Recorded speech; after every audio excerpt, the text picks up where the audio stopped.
Assalamualaikum warahmatullahi wabarakatuh. Alhamdulillah rabbil alamin, arrahmanir rahim, maliki yaumiddin, iyyaka na'budu wa iyyaka nasta'in, nusalli wa nusallimu ala sayyidil hada ila siratal mustaqim. Qala Allah ta'ala fil kitabil karim, a'udzubillahi minasyaitonir rajim, bismillahirrahmanirrahim. Wa ma asabatkum min musibatin fabima katabat aydikum wa ya'fu an katsir. Bapak Ibu yang sama-sama mencari ridhonya,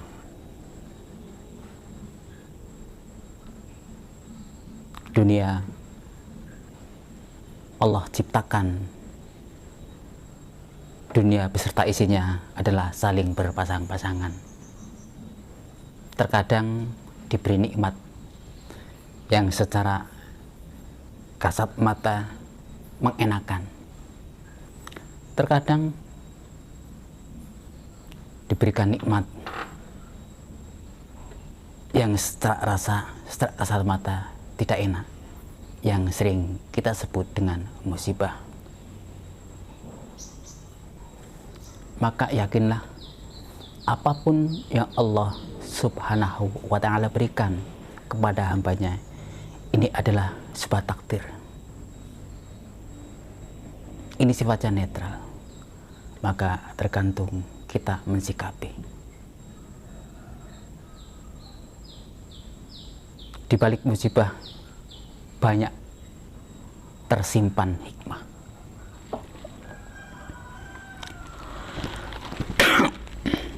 Salah satunya, sebagaimana kami bacakan tadi surat yang sebagai pembuka di dalam surat Asy-Syu'ara, kami bacakan terjemahnya.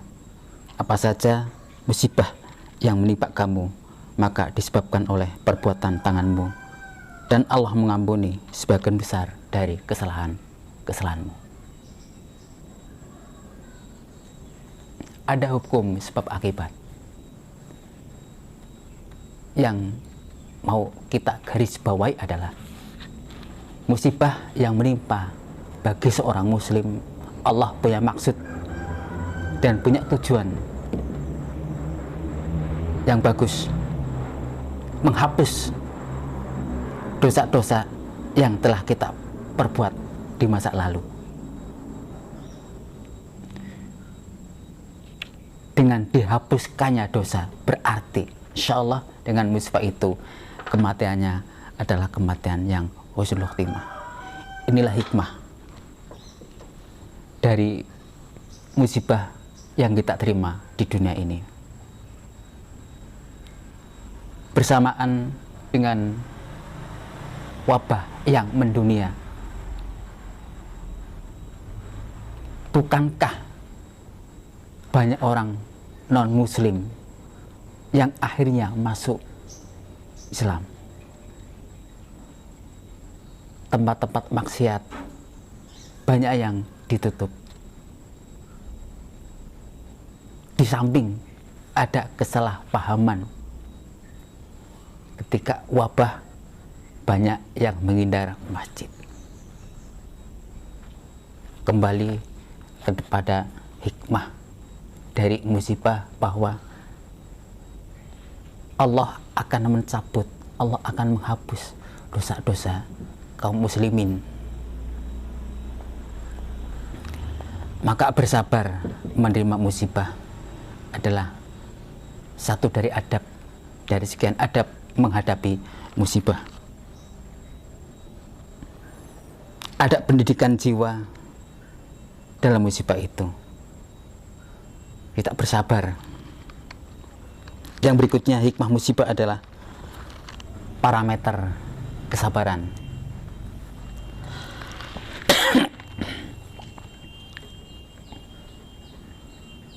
Seberapa besar kita bersabar dalam menghadapi musibah.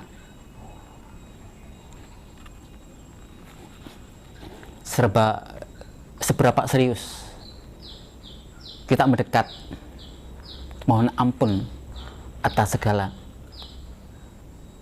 kekurangan, atas segala dosa yang kita lakukan sehingga Allah memberikan musibah. Seberapa serius kita menambah jumlah aktivitas yang bernilai-nilai ibadah.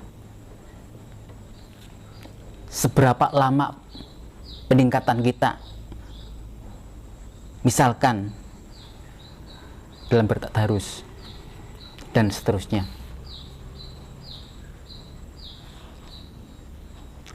Bapak Ibu yang sama-sama mencari ridhonya, mari kita sikapi semua musibah dengan lapang.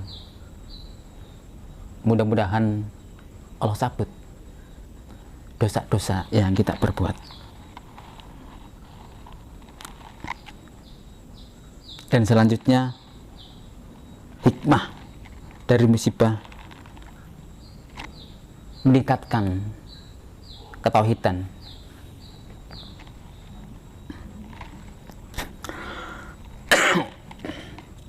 Banyak kaum muslimin ketika diberikan nikmat harta, kedudukan, pangkat, lalai. Namun ketika dikasih musibah, dia mendekat dan dia berdoa kepada Allah Subhanahu wa ta'ala. Sekali lagi, kebetulan pada masa sekarang di negara kita dan dunia sedang mewabah. Kami temukan di beberapa masjid adanya peningkatan jumlah secara person orang-orang yang rajin ke masjid yang tadinya tidak rajin. Ini adalah hikmah. Ada sebuah cerita non-muslim akhirnya juga gundah, gelisah dengan adanya musibah, dengan adanya wabah yang mendunia. Beliau mengkonsultasikan kepada salah satu ustadz kondang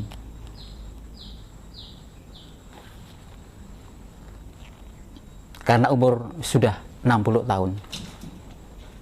Disarankan lebih banyak melakukan perbuatan-perbuatan yang bernilai ibadah.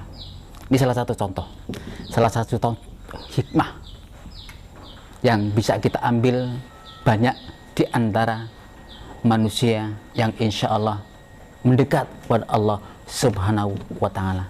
Maka sekali lagi, musibah adalah netral, tergantung kita mensikapinya. Maka bagi seorang muslim, tidak selayaknya menggerutu, tidak selayaknya menyalahkan Allah Subhanahu wa ta'ala, akan tetapi kembali kepada kita. Sebagaimana tadi disebut di awal di dalam surat Asy-Syu'ara, bahwa musibah itu dilatar belakangi akibat dari perbuatan-perbuatan kita sendiri. Namun Allah sayang terhadap hambanya, memancing Allah untuk memberikan musibah, namun memberikan kasih sayang juga, yaitu mengampuninya dengan didatangkan musibah tersebut. Maka musibah berfungsi sebagai pencuci dosa. Berbahagialah kaum muslimin yang bisa menerima takdir, yang bisa menerima musibah ini dengan ikhlas, sehingga andai kata Allah Subhanahu wa ta'ala mengambil nyawanya, insya Allah kematiannya adalah kematian husnul khotimah. Sebagaimana tadi kami sampaikan, banyak contoh di saat Allah memberikan musibah pada hari ini. Banyak teman-teman kita, banyak saudara-saudara kita yang tadinya tidak di masjid, yang tadinya jauh dari masjid, Allah gerakkan hatinya, akhirnya dia rajin ke masjid. Demikian sekilas terkait dengan hikmah musibah. Mudah-mudahan bisa menjadi pelajaran bagi kita semuanya. Kurang lebih, maaf. Assalamualaikum warahmatullahi wabarakatuh.